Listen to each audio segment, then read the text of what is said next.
കടലിന് മീതെ ഈശോ നടന്നു വരികയാണ്. ഈ കടൽ എന്താണ്? ഈ കടലാണ് ദുഃഖം, ഈ കടലാണ് രോഗം, ഈ കടലാണ് കടബാധ്യത, ഈ കടലാണ് ഞെരുക്കം, ഈ കടലാണ് സഹനം. അതിന്റെ മീതെ കർത്താവ് നടന്നു വരികയാണ്. അപ്പൊ പത്രോസ് ചോദിക്കുകയാണ്, കർത്താവേ ഞാനൂടെ നടക്കട്ടെ എന്ന് ചോദിച്ചു. വാടാന്ന് പറഞ്ഞു. അപ്പൊ പത്രോസും ചാടി. എന്നിട്ട് പത്രോസും ആ കടലിന് മീതെ, ദുഃഖങ്ങളുടെ മീതെ നടക്കുന്നവനാണ് വിശ്വാസി.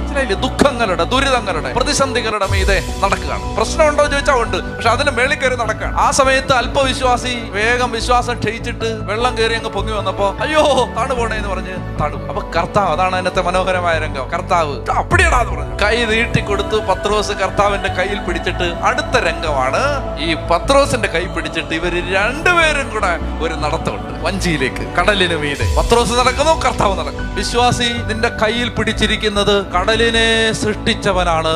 ഈ സകല ദുഃഖത്തിന്റെയും രോഗത്തിന്റെയും ദുരിതത്തിന്റെയും മീതെ നമ്മൾ കർത്താവിന്റെ കൈ പിടിച്ച് നടക്കും.